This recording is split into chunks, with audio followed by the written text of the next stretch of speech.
We will do some relaxation exercise to ground ourselves into this space and into the present moment awareness.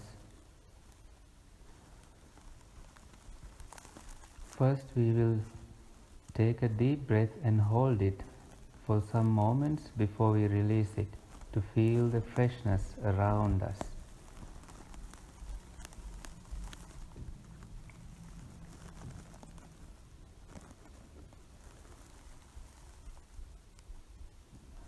Then we will relax our body from head to toes. We can begin from the top of our head.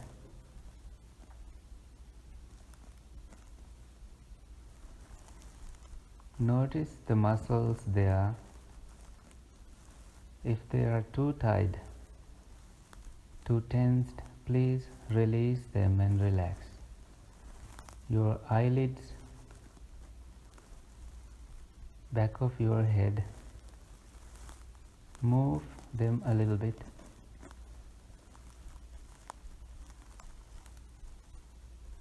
And your cheeks and the chin, decorating your lips with a little smile, a light one, so you feel less tensed.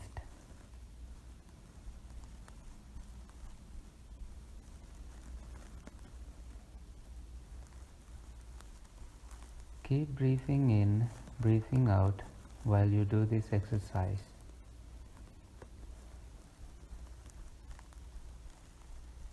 Your neck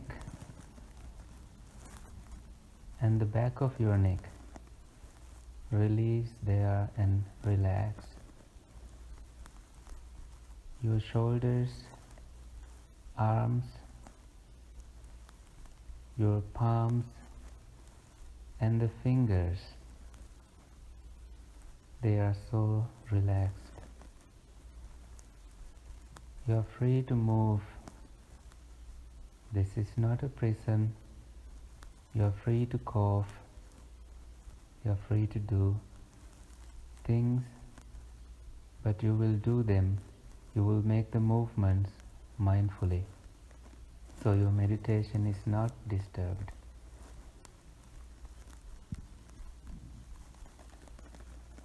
Your chest and your back, leaning against, if you are leaning against something, not too tight, not too loose.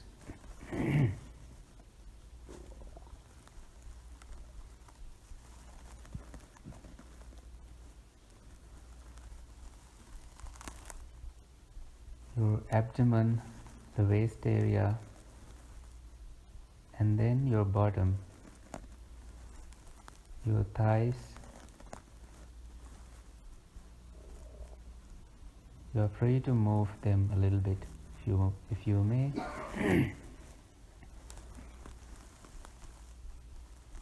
Your knees, shin bones, ankles, the feet and the toes. Wiggle them a little bit so you feel them and that you release all the tensions, pressures from your toes out into the air.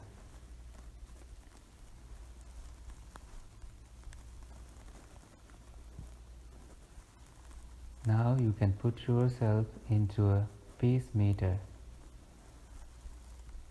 from 1 to 10 to notice, to see how relaxed and how peaceful you are. If the number is above 5, you are good. If not, please see if any part of your body is demanding attention and your care. Please respond to them and take care of your body.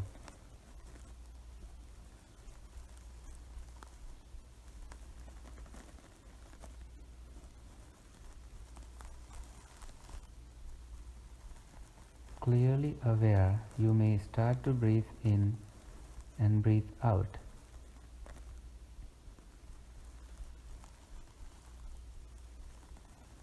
feeling the breath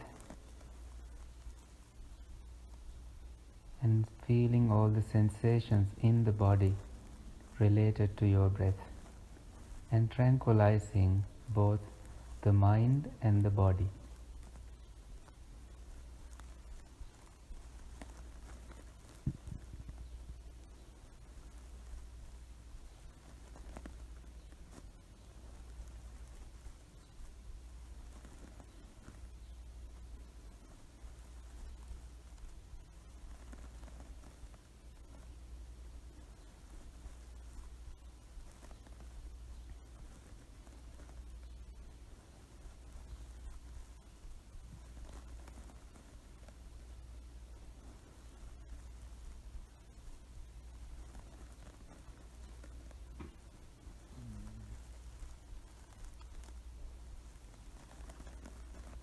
We may conclude in about 1 to 2 minutes.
Please open your eyes. If you went to a sleep samadhi, it's time to wake up now. That happens. So, I picked this sutra, the relay chariots, to challenge myself. Perhaps we may challenge ourselves in this discussion today. This is number 24 in Majjhima Nikaya, the middle length discourses. It's a beautiful sutra. One time I was in Buddhangala forest monastery in eastern Sri Lanka with few of the venerable brothers and also a meditation teacher there. So, and there was another monk, very popular. He was a military general in Sri Lanka. His name is Buddhangala Ananda, known to many of you. He invited us to discuss this sutra, but we did it in Sinhalese. He and we all sat under a tree around 2 o'clock in the afternoon after the noonday meal, and then with his, I still remember the way he explained every step of the sutra.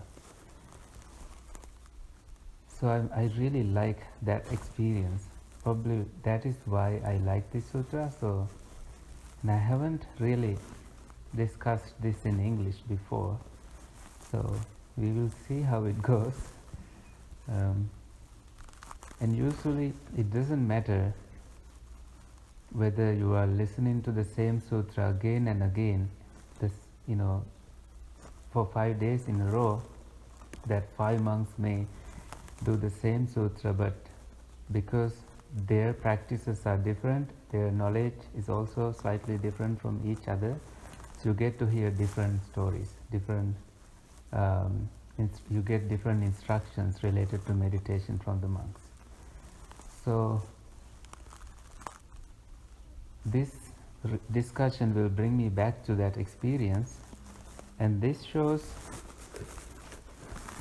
this gives an answer to those people who think in certain ways. Some people think that meditation alone is enough to attain the final attainment. This says that you need to have few more things. When all these ingredients are put together, you have the right recipe to make the cake that you are making. So this will respond to that. You may have heard this many times before, but that is okay. You haven't heard it from me, so let's do it. It's about not so many pages, just 4 pages. We have about 1 hour and 15 minutes, and I promise to finish this before 9, and you are free to move anytime you want to. Okay? Thus have I heard, on one occasion the Blessed One was living at Rajagaha in the bamboo grove, the squirrel's sanctuary. I quickly went to the commentary to see if they give any interesting stories about this place. I may not exactly pronounce this word.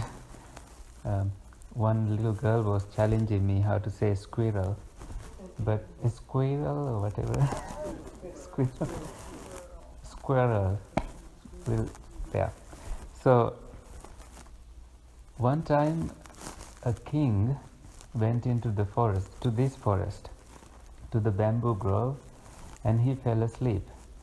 And there was a black snake while the king was sleeping, and the snake wanted to attack the king. And there was this squirrel, again, footnote. And he thought the king is in trouble, so he made a sound to wake the king up. And the king heard it, so he woke up and he realized that he was in danger, so he was able to save his life. So he then, to show his gratitude to the squirrel, decided to make it a sanctuary to the squirrels. So that's how this became a sanctuary, and that way the venerable monks, the sramanas from different traditions, were able to go there and rest, and no hunting was happening in this place. So in Winnipeg also I see deer wandering around, because in that area no one is allowed to hunt. So that is their sanctuary. Then a number of bhikkhus from the Blessed One's native land, who had spent the rains there. Where is the native land of the Buddha? The Kapilavastu, which is now called Nepal. Who had spent the rains there, which is like this time, the end of the rains time, went to the Blessed One, and after paying homage to him, sat down at one side. The Blessed One asked them, "Bhikkhus, who in my native land is esteemed by the bhikkhus there, by his companions in the holy life, in this way?" Which shows that the Buddha already knew about one monk who had this reputation. What is his reputation? Having few wishes himself, he talks to the bhikkhus on fewness of wishes. Content himself, he talks to the bhikkhus on contentment. Secluded himself, he talks to the bhikkhus on seclusion. Aloof from society himself, he talks to the bhikkhus on aloofness from society. Not like coming to Edmonton and living with these people here. It's different. Energetic himself, this is meditation energy, he talks to the bhikkhus on arousing energy. Attained to virtue himself, he talks to the bhikkhus on the attainment of virtue. Attained to concentration himself, he talks to the bhikkhus on the attainment of concentration, or some monks prefer to use the word stillness for this, because concentration could be like reading a book, so you have to concentrate, but stillness is sitting still and you let things be. You are not really bothered with whatever occurs in your experience. Attain to wisdom himself, he talks to the bhikkhus on the attainment of wisdom. Attain to deliverance himself, he talks to the bhikkhus on the attainment of deliverance. Vimukti. There are different kinds of vimuktis we discussed yesterday. So, vimukti from your husband is husband vimukti. Freedom from your husband is that freedom. So there are different kinds of vimuktis, like freedom from anything heavy that you are holding, that you put that burden down, then you have that kind of worldly vimukti. But then freedom from craving is also vimukti from craving, the tanha from craving. So that is what they talk about here, the deliverance.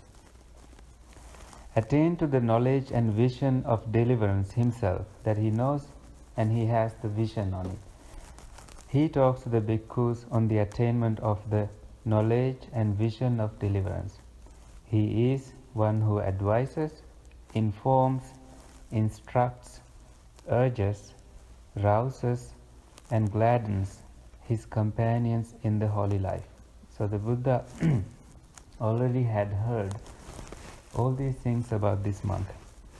And the monks who came from the native land of the Buddha responds, Venerable Sir, the Venerable Punna Mantani Putta is so esteemed in the Blessed One's native land by the bhikkhus there, by his companions in the holy life. Now we know who this monk is. His name is Punna, and he is the son of Mantani. Mantani Putta means Mantani's son.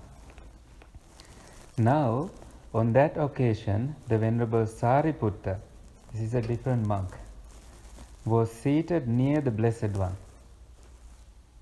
But he was seated somewhere near. Then it occurred to the Venerable Sariputta, it is a gain for the Venerable Punna, it is a great gain for him that his wise companions in the holy life praise him point by point in the teacher's presence. Who is the teacher here? The Buddha. This Venerable Sariputta really is pleased by this account.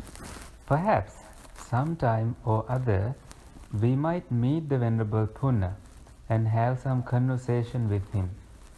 At this moment he wants to have a conversation with Venerable Punna. Then, when the Blessed One had stayed at Rajagaha as long as he chose, he set out to wander by stages to Savatthi. Wandering by stages, he eventually arrived at Savatthi, and there he lived in Jeta's grove, Anathapindika's park. So this is a different place that the Buddha came to. Any questions so far? This is just the background story of the sutra. The Venerable Punna heard that the Blessed One has arrived at Savatthi and is living in Jeta's grove, in Anathapindika's park. This is a popular park. Many monks went there. When they went to this capital, then the Venerable Punna set his resting place in order, and taking his outer robe and bowl, set out to wander by stages to Savatthi. So Venerable Punna is also coming to Savatthi. Wandering by stages, he eventually arrived there to see the Blessed One. After paying homage to the Blessed One, he sat down at one side, and the Blessed One instructed, urged, roused, and gladdened him with talk on the Dhamma. So now the Buddha met this monk, Then the Venerable Punna rose from his seat, and after paying homage to the Blessed One, keeping him on his right. This is a way to show his respect to the Buddha. Like when we circumambulate, we keep our right towards the shrine, not the left. The right is more considered, regarded respectful. Then he went to the blind men's grove for the day's abiding. This is called Andaka Vana, blind men's grove. I don't know why they have that name. It's called that way. Then a certain bhikkhu went to the Venerable Sariputta and said to him, "Friend Sariputta, the bhikkhu Punna, of whom you have always spoken highly, has just been instructed by the Buddha and went to the blind men's grove." I'm shortening the story. Then the Venerable Sariputta hurriedly took his sitting cloth. This is the sitting cloth, this one, and went to the blind men's grove, sat down for the day's abiding at the root of a tree. He didn't go directly to meet this monk, because it may be the time that Venerable Punna is taking some rest. Venerable Punna and Sariputta were sitting at two different places and resting. Then, when it was the evening, Venerable Sariputta rose from his meditation, went to the Venerable Punna and exchanged greetings with him. When this courteous and amiable talk was finished, he sat down at one side and said to him, now this is interesting, this is where the questions come. You may, if you know these questions, you may ask these questions from your friends too. So this shows that this is a conversation between two accomplished monks. This is not coming directly from the Buddha. So the first question, who is asking the questions now? Venerable Sariputta. Is the holy life lived under our Blessed One, friend? Yes. So living holy life means you enter to the order, and until you become fully awakened, you practice. So he is asking, are you living your holy life under the instructions of the Buddha? And the response was yes. But friend, is it for the sake of purification of virtue? This is called Sila Visuddhi, purification of virtue. That you live your holy life under the Blessed One? What do you think the response is? No. He says no.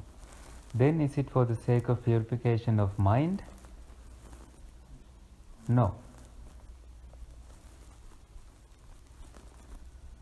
Because the way these questions are posed tell that this is the only purpose, this may be the only thing why he is practicing under the Buddha.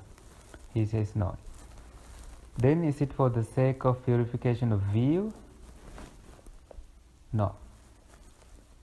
This is called Ditti Visuddhi. Then is it for the sake of purification by overcoming doubt? No. Then is it for the purification by knowledge and vision? No. These are little like, you know the Pali terms, but I try to minimize using them now for this discussion. Then he asks again, then is it for the sake of purification by knowledge and vision of the way that you live the holy life? No. The final question comes, then is it for the sake of the purification by knowledge and vision that the holy life is lived under the Blessed One? No. So these questions, you may not need to remember them, but then, friend, when I asked all these questions, you said no. How do I understand this?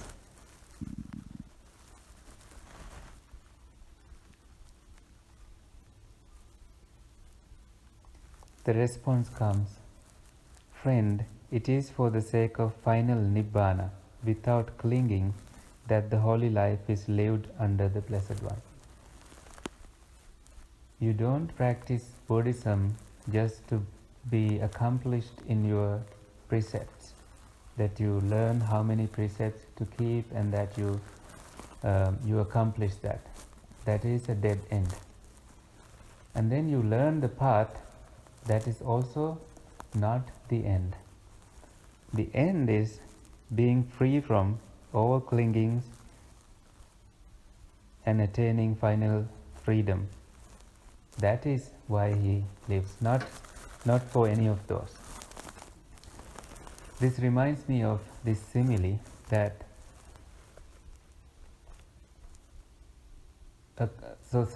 what is the word for the one who's protecting cows? Cowherd? Yeah. So if he doesn't know the number of cows, can he protect his cows? He doesn't know, right? If he doesn't know if all the 100 cows are in the shed or not. Similarly, if a person doesn't know how many precepts to keep, he may not really keep precepts. So this is not my simile. It's found in the sutras. It's good to know the number of precepts to keep, rules to keep. But also one time the Buddha said, it's not the number that matters, it is the restrainment in your mind that is the most important thing. That you discipline your mind, you rule the mind, or else it will rule you. This happens. So that also is an instruction that the Buddha gave to a monk when he got so sick of he was not sure how many rules to keep. He was so disappointed, and he said, I'm leaving, goodbye.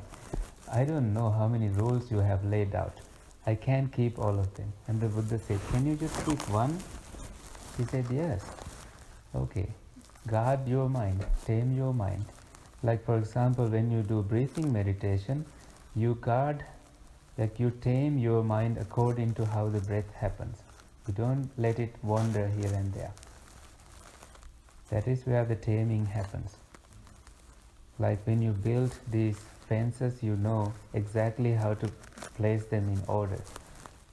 So that's also some sort of aligning and keeping it in the right way, the way you want to keep it, not the way it wants to live.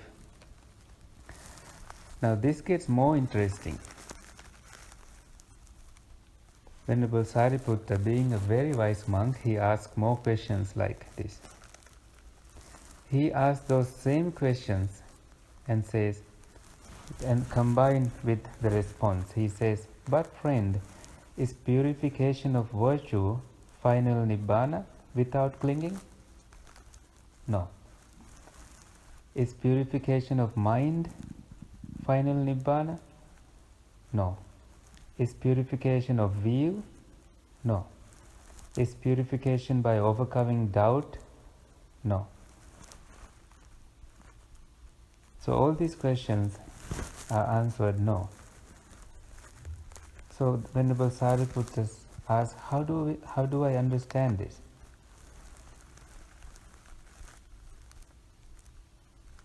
Venerable Purna's response, friend, if the Blessed One had described purification of virtue as final Nibbana without clinging, he would have described what is still accompanied by clinging as final Nibbana without clinging, which shows that you think that you are completely purified in your virtues, but your clinging has not been abandoned yet. There was a monk who was very attached to his rules, that he would not even pluck a leaf from a tree. He was on a boat, and the boat actually launched into the water, and he was hauled into a leaf, and he it broke from the tree.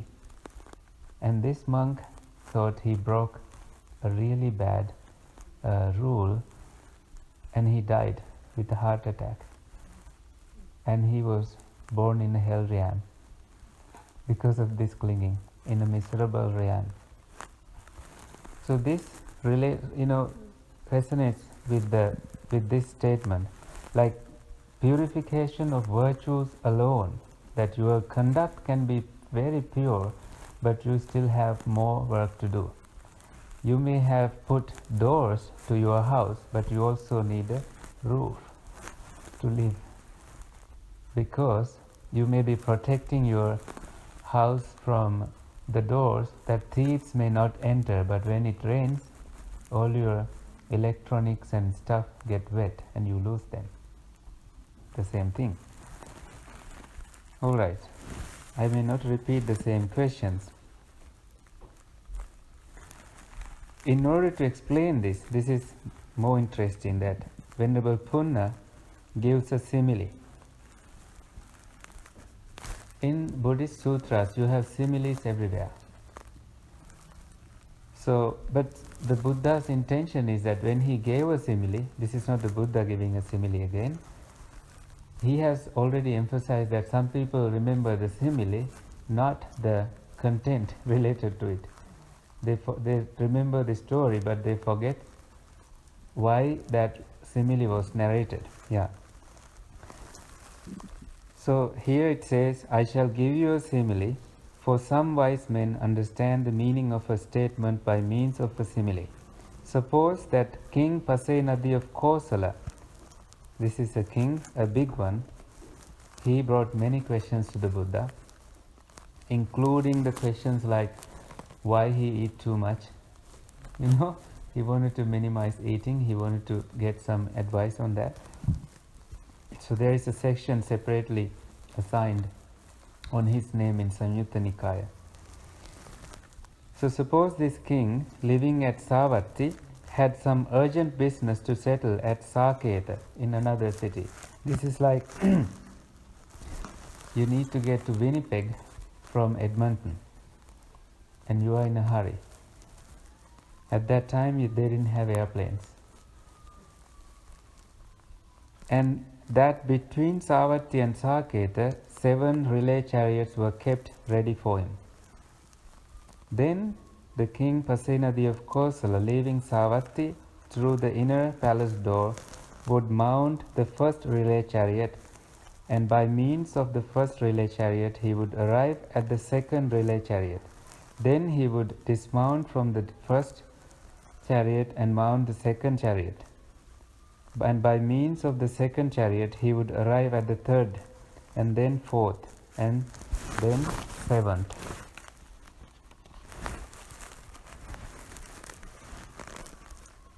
And by means of the seventh chariot he would arrive at the inner palace door in Saketa.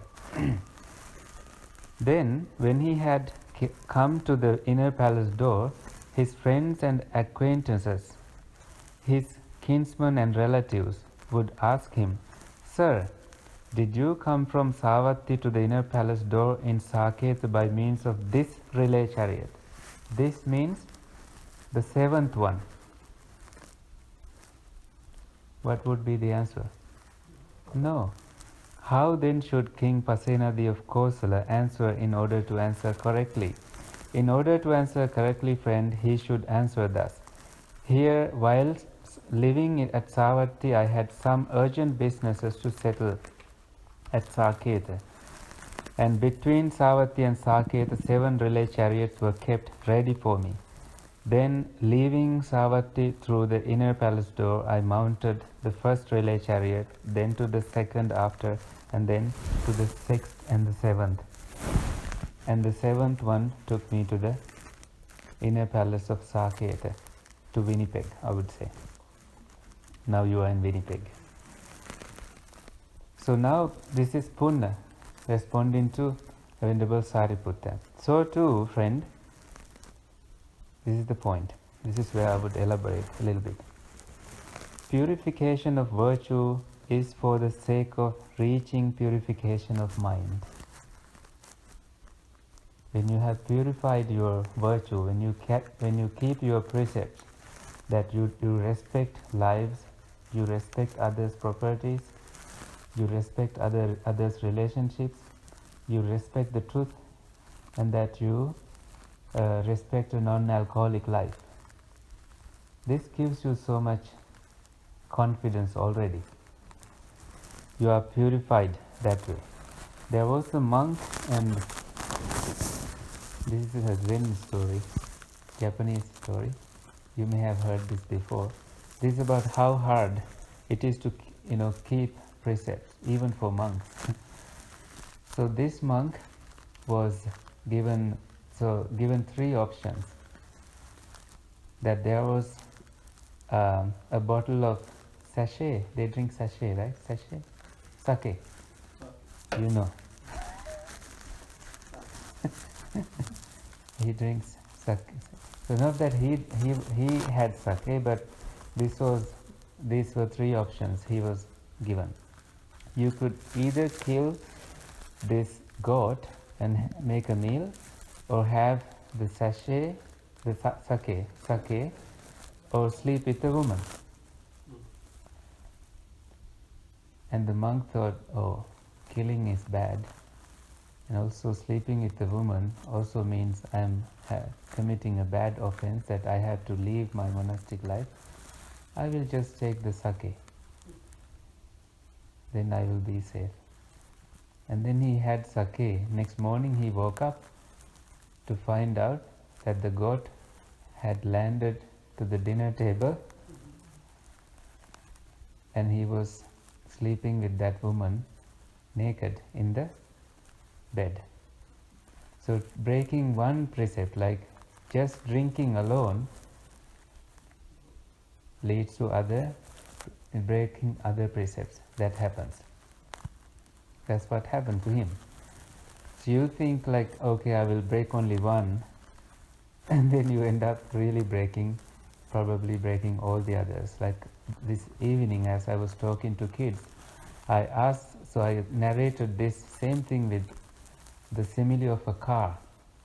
In a car, you may have 5 kinds of fluids, like gas, water, diesel,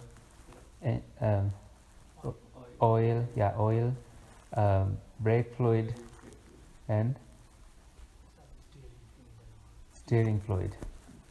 And you ride up to a mountain and then you lose gas. What happens? You get stuck there. And you lose your brake oil when you go down the hill. You are in danger. So whatever happens, you are really in danger. And similarly, when you break these precepts, you get stuck in your life. You need to purify yourself to build the confidence to move forward in life. That's why I use the word respecting lives, respecting others' properties, respecting the relationships, respecting the truth, respecting a non-alcoholic life. These are really important.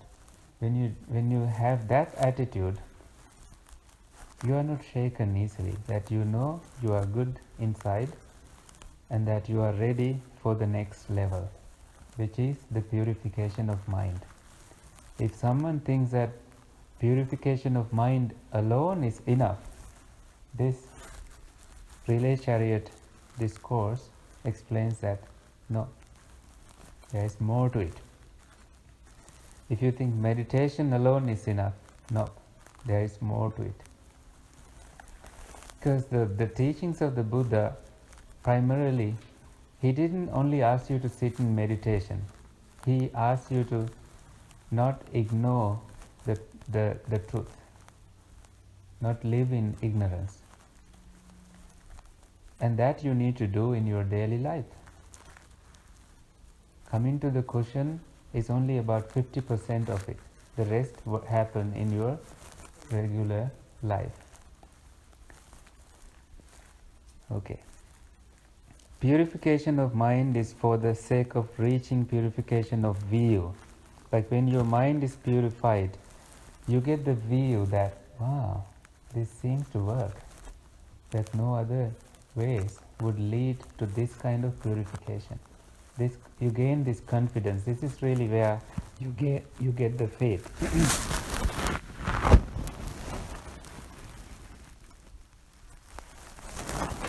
What is this view actually? The right view, which we chanted in the first discourse of the Buddha. The right view, not the wrong view. This includes that there is suffering in life. People say life is suffering. That is wrong. The Buddha never said that. There is suffering in life. There is also happiness in life, right? And then suffering originates from craving, attachment. Sometimes you don't feel it when you really don't have, there's nothing bothering you. But other times when you are sick, when you are dealing with bad neighbors, when you are dealing with your workplace and your boss probably, you get, work suffering. And when you are a monk, you have monk suffering. When you are a big monk, you have a big monk suffering. When you are a small monk, you have a small monk suffering. So suffering takes its own forms. It never changes. You think, being big changes your suffering. No, it gets bigger and it gets different. So suffering, don't have a negative attitude towards life by talking about these things. That's the wrong way to take Buddhism. This happens to some people, some young people.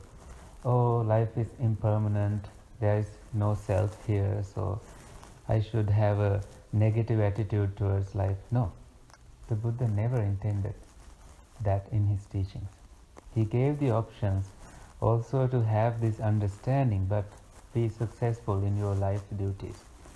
Most of these teachings are for monks.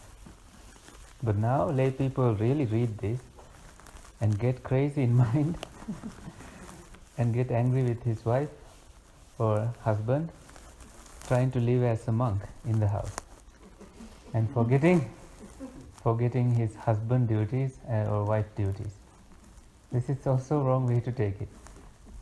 You need to have the grasp on what is instructed for us when you live as a lay person and what is for monks. And monks also should know that. Monks should not do the lay people's duties. So this is, it's very evident, very clear from these discussions. So the view comes from understanding that there is suffering in life and there is the origin of suffering and there is cessation of that suffering and that there is a way to end this suffering for the cessation. Now this is about view. Purification of view is for the sake of reaching purification by overcoming doubt. That when you have seen the Four Truths, when you have experienced it, suppose you are on a plane traveling from Toronto to Michigan, if they have direct flights, but you want to just only focus on Four Noble Truths. You are not bothered about flight air stewards or food or anything, but you are just focused on this. You have the whole time just to think about the Four Truths. When you really flip it over and look at this way and this way and that way and this way and this way, and you hit it on the floor and you hit it by hit you by this. So when you really know the weight of it, you overcome your doubts. That you know there are no other ways to understand this. This is the way to understand it. And whoever says that they have understood the Four Truths should have understood exactly the way that I just understood. It cannot be different from one person to the other. Their life experiences are different, but once you realize these Four Truths, you are overcoming your doubts. Questions? Not worth asking questions? Purification by overcoming doubt is for the sake of reaching purification. Now there is a purification, Visuddhi, real purification. When you get the purification by overcoming doubt, that leads to reaching purification by knowledge and vision. Jnana and Dassana. Knowledge of what? And vision of what?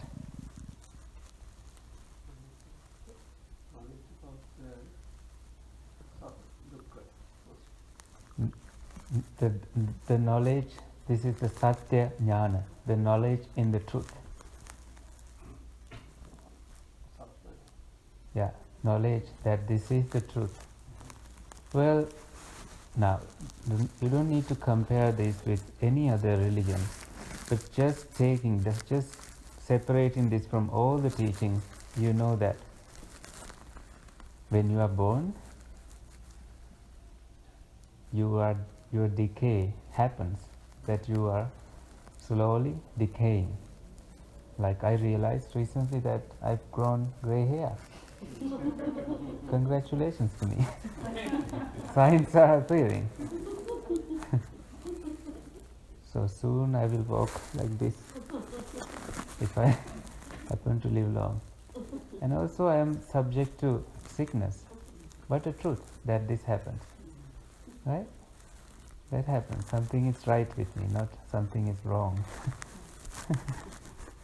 When you are sick, you have to tell yourself, something is right with me. Yay! It's not something wrong. You are subject to be sick. But eat healthy and do exercise. So, anyway, we were discussing about the knowledge and vision. So the knowledge on birth, decay, sickness, death. The knowledge that these things are there. And grief, lamentation, and then wishing stuff and not getting them and you get disappointed. Different kinds of dukkha. Birth as a dukkha. And also having to live with people that you don't like. Really fall in love and in 1 year you are like,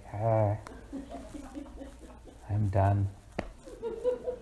But I have to pay these loans and I should live with this guy for 18 more years. How am I going to do this? So this happens in Canada, in everywhere. Yeah. So that happens. And also they sometimes come and live with you, and sometimes you go and live with them, and you cause so much suffering. You think you are not, but you cause so much suffering too. Like some people don't brush teeth in the morning, and they are good at talking, and you have to stand all those conversations. Like you try to do like this, and no, it doesn't help. Because the person, the more you try to go away, the more the person thinks that you are trying to fix something here. So they try to help by coming closer to your ears, and so much suffering. So you get this knowledge. You get complete understanding about all these variations, like different angles of it. Different people have different ways of seeing it. It's a knowledge about life. It's a knowledge about life, and you are not there yet. And I am not there yet either. So, some monks, Ajahn Brahm actually says, oh, dying is easy, you just have to lay down, and that happens. Dying is easy, you just have to lay down. But that's not true.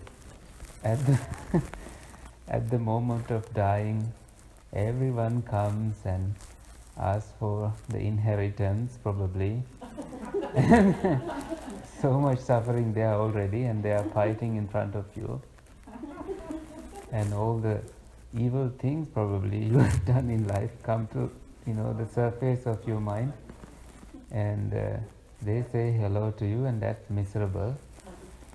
And all these things happen. So all these things are actually not in our control unless you are associating wise people, right people, that people who are able to forgive, and that people who respect your boundaries and give that space. So this is why spiritual friends, could be your husband or wife or whoever, is very important in your being in the right relationship is very important in life. Harvard recently did a research. They finished this research actually, that they did for 75 years, and they published the results.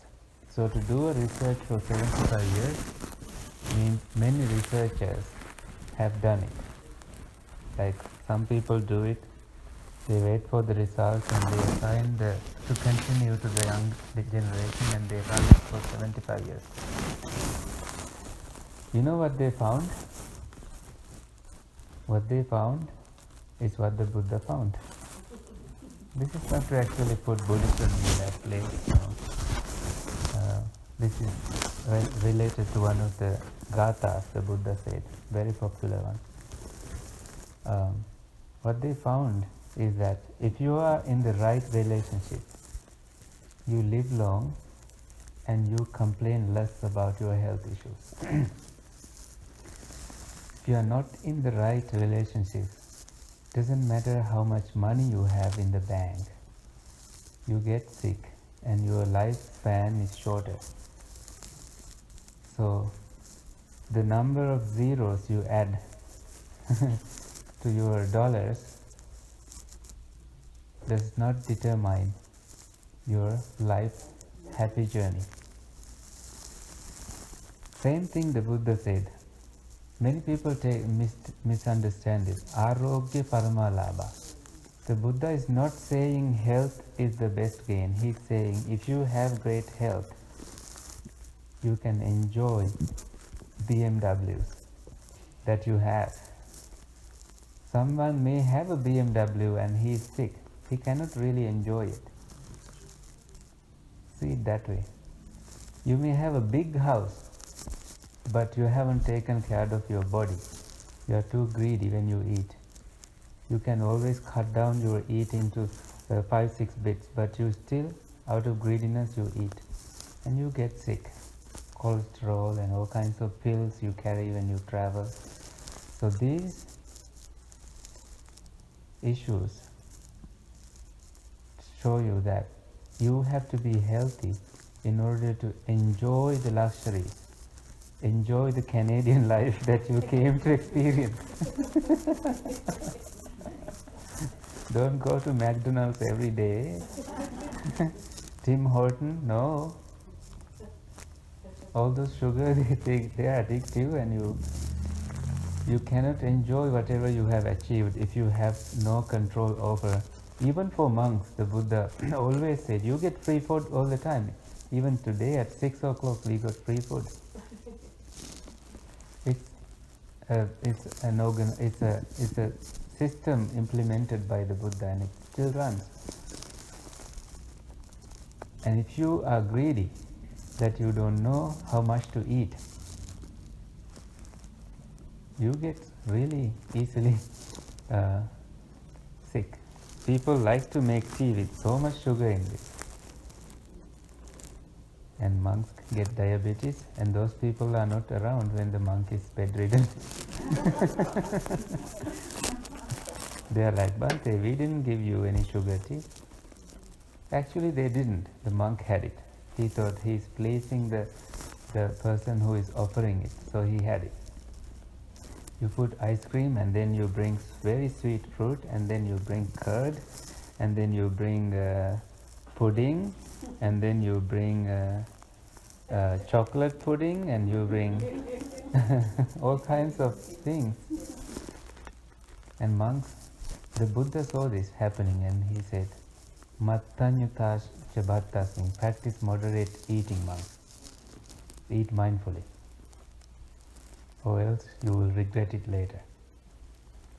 The Buddha said, many sutras, the Buddha emphasized this to monks. If you eat too much, you start to nod, you cannot meditate. Your mind becomes dull. So that Harvard research finally concluded that, when you have that trustworthy relationship, the Buddha said, trust is your next to kin. Like if you have the trust, you can trust a person. That relationship is very precious. Sometimes I heard some monks say, because these Sri Lankan monks, they come here and their relatives over there, they think that we are sleeping on money here. That they think we should donate to this charity, build this house and that house. We really can't do those things. Sometimes we don't even have enough to buy books or travel to places that we travel to.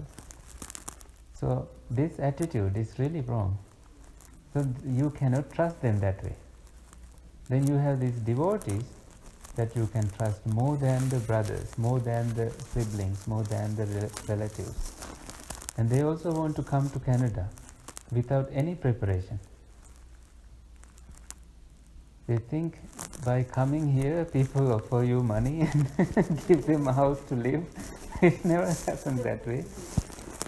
So this relationship may not come from blood relationships, but you may have those relationships that, when you are in trouble, you have that one person you can reach out to, and you know that you are not judged by that person. That is the right relationship. You don't get stressed. So that is also something the Buddha observed, and that's relevant to that Harvard research, that the right relationship actually makes you live longer and healthier.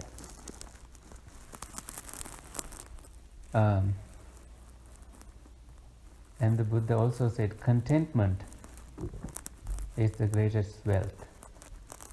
Not having the best meditation bell in the world. No. If you hit another bell, the same sound comes, so you begin the meditation or end the meditation. The best, that is not where the happiness is. That is, the happiness is in your ability to be content with what you have. Which even yesterday in the discussion we discussed is that, which doesn't mean that we have to not pursue more goals and achieve targets in our life. Don't be discouraged. Keep working hard. Like they say, do what you like. I say, like what you do. And be content with what you do. Anyway, we went very far because I can see the clock. You cannot. So I know there is more time. You have a question? Yes, I have two questions. I would like to ask. First question is how to get rid of the suffering. And the second question is I see the life is not last longer. People getting old, sick, and die. Should I become a monk? Mm-hmm. Two questions. Mm-hmm. I would never say, well, should I become a monk is a yes or no question. I would never discourage you from becoming a monk. There is a training in order to become a monk. So when you go through the training, you can see if you like it. You can see if the monks who trained you give you the green light to become a monk. When all these conditions are ready, then you will qualify to become a monk. Because about 2 years, maybe less, of training will give you an understanding about what a monastic life is. But you can always go back to your lay life when you are a novice monk. Also as a full monk, they decide to go if they have reasons to go. But how to overcome suffering? Let's see if we have more time after the discussion of this sutra to discuss about that. Good? Yeah. Was there any other question? No. We will keep it to the end of the discussion. Good. Purification by knowledge and vision of what is the path and what is not the path. Now you are understanding what is the path and what is not the path, which means you understand, like during the time of the Buddha, they had many paths. Even now we have many paths. Some really like extreme paths, like you stand on one foot for 7 days. Can you do it even for 1 hour? Then they think you end suffering by doing that. The Buddha himself did similar things, like he stopped eating and he would not go in the direction of where the food was. He would go away from food. He would eat whatever falls from the tree. You cannot really. So he went to the extreme of it, end of it, and he realized, no, this is not the way. It took him 6 years. The future Buddha, I've heard that he would do it in a palace, but he would suffer only 7 days like that. He's more wise. He gets the right instructions. Or he just recalls his previous experiences. Whatever way, he suffers less. Now when you distinguish the path from the non-path, that purifies the knowledge of vision to reach to the final Nibbana, that you know how this is the way to become a stream winner, this is the way to become a once returner, this is the way to become a non-returner, and this is the way to become an arahant. See how all these are starting from virtue, they are cumulative and conducive to the path. It's not just one thing. When this was said, the Venerable Sariputta asked the Venerable Punna, what is the Venerable One's name? Until this moment, they were not interested in knowing the names. Well, actually they knew, but something interesting happens here. And how do his companions in the holy life know the Venerable One? And he responds, my name is Punna, friend, and my companions in the holy life know me as Mantani Putta, Mantani son. It is wonderful, friend, it is marvelous. Each profound question has been answered, point by point, by the Venerable Punna as a learned disciple who understands the teacher's dispensation correctly. It is a gain for his companions in his holy life, in the holy life. It is a great gain for them that they have the opportunity to see and honor the Venerable Punna Mantani Putta. Even if it were by carrying the Venerable Punna about on a cushion on their heads. You put that on the head and put Venerable Punna there. Even if they were to do that and carry around, that his companions in the holy life would get the opportunity to see and honor him. It would be a gain for them, a great gain for them, and it is a gain for us, that we have the opportunity to see and honor the Venerable Punna Mantani Putta. Then, when this was said, Venerable Punna asked Venerable Sariputta, what is your name? How your companions call you? And he says, my name is Upatissa. You remember this, right? My companions call me Sariputta. Sari's son. Sari was his mother, and she was an extremist, that she did not like his sons entering order, and she until her last moment, she never accepted the teachings of the Buddha. So when it was the time for Venerable Sariputta to pass away, he went to visit his mom, and several lights came to visit Sariputta, like different heavenly beings, according to the sutra. And mom was asking, like, what is that? What's happening there? And her son responds, oh, this is that heavenly being, this is that heavenly being. And towards the middle part of the night, a huge light, really bright, came, and she asked, wow, what is that? And the son said, Mom, this is the Brahma, the biggest God. You follow Brahma, right? So this is him that came to visit me. Oh, even my teacher came to see you? My goodness, what have you been doing in whole life? To have that teacher, my Brahma, to come see you. And then, it took about 5-7 heavenly beings to convince this mother to think. Even being the wisest disciple of the Buddha, he could not convince this mother. She was in such an extreme view that she was right, that she will join Brahma's realm as she died. Which may be true or not, but she was convinced that she wanted to listen to the teachings afterwards, and also she became a stream winner. She went against the path. Anyway, my name is Upatissa and my companions call me Sariputta. Indeed, friend, we did not know that we were talking with the Venerable Sariputta, the disciple who is like the teacher himself.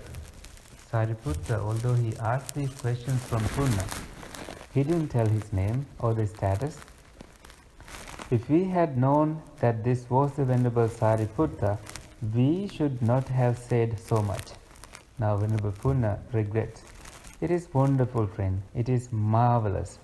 Each profound question has been posed point by point by the Venerable Sariputta as a learned disciple who understands the teacher's dispensation correctly. So asking questions rightly is an art. When you ask them correctly, you get the right response. It is a gain for his companions in his holy life. It is a great gain for them that they have the opportunity to see and honor the Venerable Sariputta, even if it were by carrying the Venerable Sariputta about a cushion on their heads, that his companions in the holy life would get the opportunity to see and honor him. It would be a great gain for them, a great gain for all, and it is a gain for us, a great gain for us to have the opportunity to see and honor the Venerable Sariputta. Thus it was that these two great beings rejoiced in each other's good words. Finished. So this conversation shows many things. How monks had these conversations, that they would not bring their degrees to the table. Oh, I have a master's from there, I have a master's from there. But do you know, that's the wrong way to start a conversation. As long as it is it's helping the both monks to develop wisdom in the way you ask questions, that is a good way to ask questions. Not polishing your ego.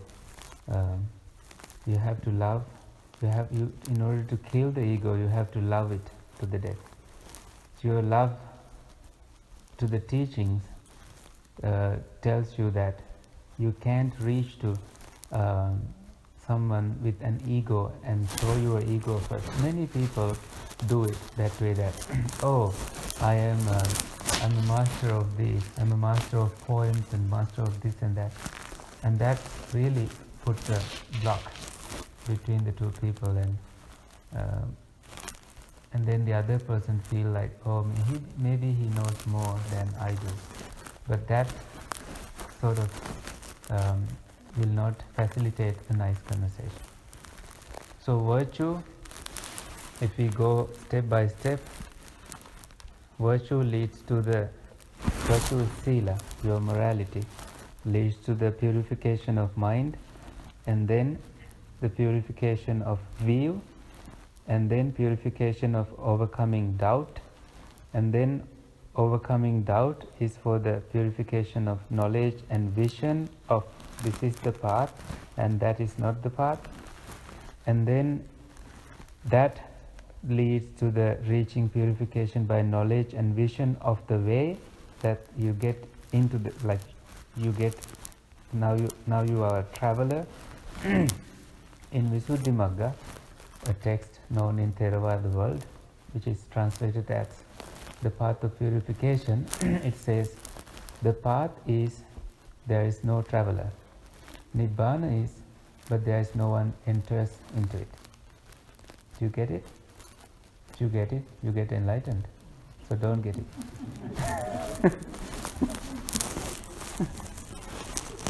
The path is, but there is no traveler. There is a path. Why it says that there is no traveler? There is no self traveling actually. That's what it means. Nibbana is, but there is no one enters into it. Like there is this experience that you can experience as Nibbana, but if there is a person entering, which means you are not entering to Nibbana. You lose all your identities as you enter to this state. That losing itself is the final Nibbana. That you don't identify yourself with any status. The monks usually don't even say, I have achieved this level or that level. One time in Sri Lanka, I went to this monk who was very popular, Katugurunde Jnanananda. And I asked, does metta lead to Nibbana? Does loving kindness lead to Nibbana? He said, nothing leads to Nibbana. Why? He didn't respond, but I realized immediately after he said that at that state, as you attain Nibbana, you have let go of everything. There is nothing there. So even loving kindness is not there. All these perceptions, feelings, and formations have left behind in this state. So when no perceptions, no feelings are there, your consciousness have nothing to cling to, so it experiences the cessation, it ceases. And then you are staying in a state as long as you wish to stay, and when you return, your perceptions, feelings return first, and then you start breathing, and then you return to the normal life. But you have that experience, so you know that this is exactly how it happens. Is it the concept of self that is not there at the time? Understanding that there is no self at all. Like I pull out this I and tell you, find myself there. You say no, and then I give you my an object that I see to find myself, and you say no. And then I tell you eye contact. I give you eye contact, and you say no. There is no self there. And then I give you eye consciousness. No, that arises and passes away. So where is self in related to the I? Is it in the feelings, or is it in the craving after that? Nowhere you find the self. Also with related to the ear, nose, tongue, the mind itself. All these experiences, when you analyze, this is Majjhima Nikaya 148, talks about this very clearly. 6 sets of 6. You go through every senses and every experience, and you find nothing there. So that is actually an understanding, not a concept. The concept is, so you can regard it as a concept as long as you don't understand it. And then when you take it as a realization, it is a realization. Okay. And then purification by knowledge and vision of the way is for the sake of reaching purification by knowledge and vision. Purification by knowledge and vision is for the sake of reaching final Nibbana. So when you have the knowledge of the experience like that, and the vision that you can now tell it to somebody else, that this is how it happens, and there you attain the final Nibbana without clinging.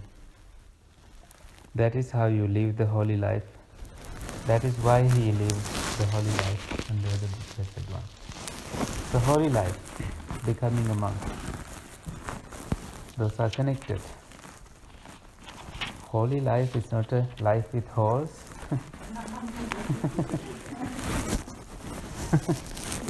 Has to be.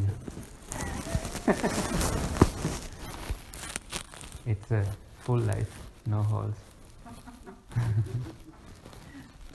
So how do you end suffering is what we just discussed. Having good conduct, and then coming to the right view, and then overcoming doubt, purifying your doubt, and getting the knowledge and vision, and getting the knowledge and vision of the path, and then getting the knowledge and the vision of the way that leads to the path, and then final freedom without any clinging. What is this final freedom? Now, if I tell you to pull out your shirt and give it to me, and you will ask, why do you need a shirt? But if you had the mind to just give, doesn't matter why he's asking, maybe he's going to give it to somebody else. So you are actually free from that shirt. And in India, there is a class called Nigantas. They don't wear any clothes. They don't have any clinging to their outside appearance. Also how people look at them. They have great wisdom that way. Because in our life we think, oh, people are thinking of us. People are giving us advices. People are telling us to be better and better. But then when you get matured, when you get old, you realize that oh, they haven't been thinking of us anyway. They don't. People really, you get the feeling that they think, but they don't. So Nigantas have realized that they have let go of how other people look at them. So they have the restrainment when pretty girls come to see them. They don't shake, their lust don't get shaken. So it's one extreme end which survived in India even when Buddhism didn't survive. Some people like those extremities. People like to appreciate them. So millions of people want to go see. Buddhist monks didn't go to those extremes. They chose the middle path for their cultivation. So as you are wondering about how to end suffering, you may, come to the temple more and start practicing with right instructions. Like different people need different sets of instructions based on where you are. So you get to get the right instructions. Some people are angry, some people are greedy, some people are deluded. So different people need different instructions of meditation. So when the first step is cleared, you start to purify your mind and your conduct, and you also start to see it by how others respond to you. You have peers around. If they tell that you are not an angry person anymore, you are not a crazy person anymore, you are not a deluded person anymore, you are not a this or that, that's a good compliment, that you go with that. And you keep going.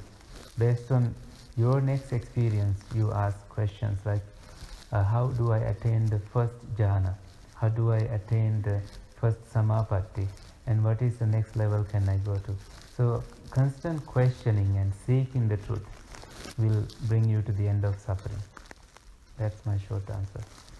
So becoming a monk, you have to find the right teacher and right place where it is quiet to practice meditation and pursue your goal, to accomplish your holy life.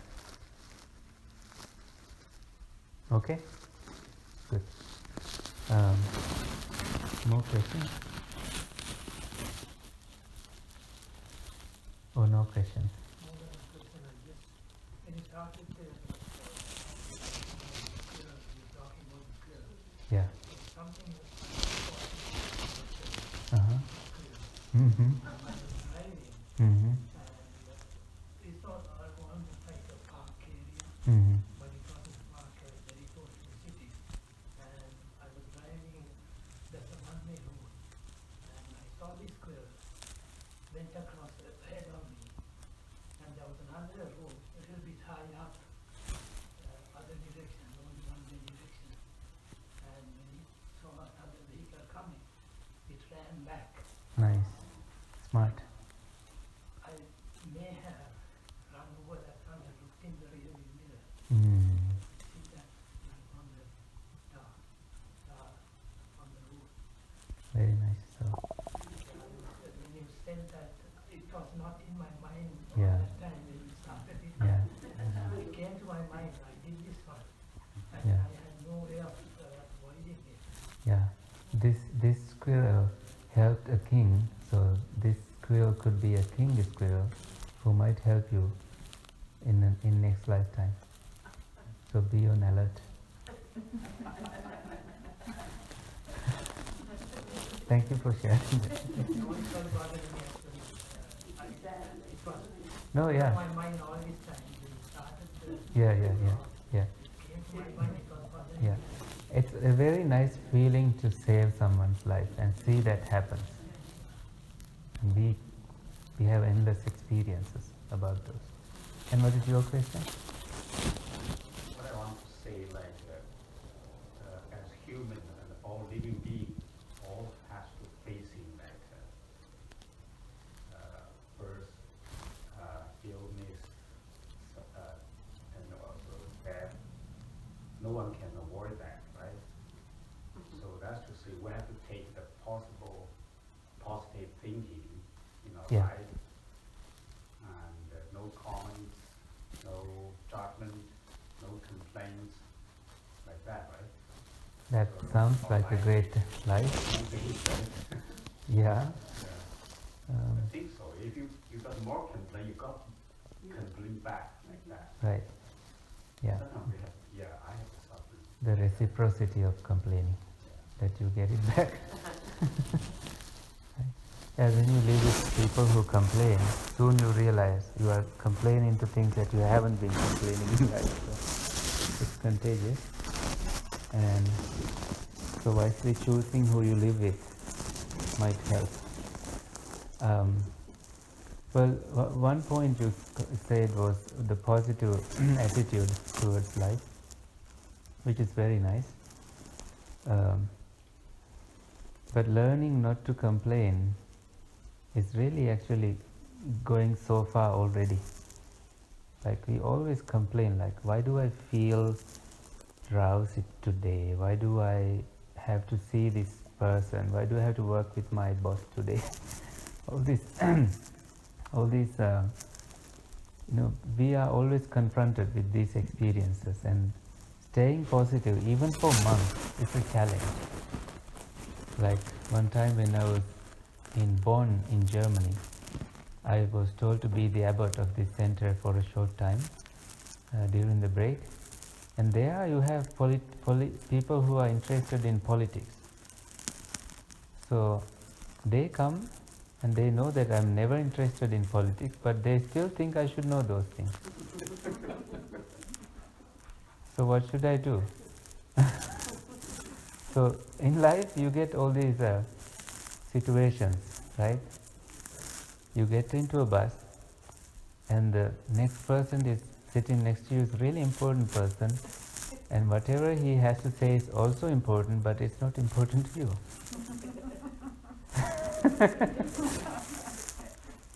And then he starts to, tell all the A to Z things about that thing, whatever is important to him, and it bothers your peacefulness. What is important to you may be some peaceful mind. But then learning to cope with such situations, like I've heard that you can never get rid of anger unless you are enlightened, but you can learn to cope with it. That's where peace lies. Like Ajahn Brahm once said, at that time there was a big hahu on Quran being burnt, and Ajahn put into a toilet bowl, and Ajahn Brahm was asked, like, what do you do if something like that happens in your temple? He said, I'll call a plumber and repair the toilet. That's completely a different attitude, right? Like, he's not going to look for who did this, why you did this, what community is doing this. No, what you just take the right action at that time, not holding a grudge. But he then said, I would not allow anybody to misinterpret the right teachings. I will not allow the books, whatever happens to them, that's okay. Even when Kesri Dhammananda, who lived in Malaysia in 2000s, I think, or late 90s, these Taliban, Burmese statues, the big statues were destroyed. And people went to him and asked, why are you not making a statement about this? And he said, I don't have to make a statement on stones breaking. Stones are stones, and they are broken. And they cannot break Buddhism. If you are angry about what happened, you are actually leaving Buddhism to respond. If you want to stay in the boundaries as a good Buddhist, don't say anything. What has happened in its own causes and conditions, and your anger towards it doesn't help at all. Your reaction to it, he's a big monk. Many people will be disappointed that he's careless, but he did the right thing. Because many Muslims live in Malaysia even now. He had many friends. So this is one thing I emphasize that I learned from Professor Halise. He said, as I started studying Islam as one of the courses for my studies, he said, no matter how many religions you learn, if you don't have a friend from that religion, you haven't learned it yet. When you have a friend from that religion, you stop criticizing. You think about the friend first. When you have that friend, you cannot really do a Facebook posting to criticize that friend about his religion. Friendship is the real virtue. The Buddha even said, Venerable Ananda said, 50% of Buddhism, Buddhist dispensation, it depends on friendship, right? The Buddha said, no, 100% of it. So it's a powerful saying. Let's end there today. Thank you for coming, and recite this gatha to end the session. Sabba papassa akaranang kusalassa upasampada sacitta pariyodapanang etang buddhana sasanang. Sadhu, sadhu, sadhu. May all heavenly beings be well and happy and rejoice in the good karma we did. May they find peace and happiness wherever they are and protect us and this temple and the venerable monks and all our members of the congregation and this country and the world. And may all the departed relatives rejoice in the good karma we did, and may they also find happy destinations, happy realms to live at. May all animals and may all unseen beings, all beings, be well and happy. Sadhu, sadhu, sadhu.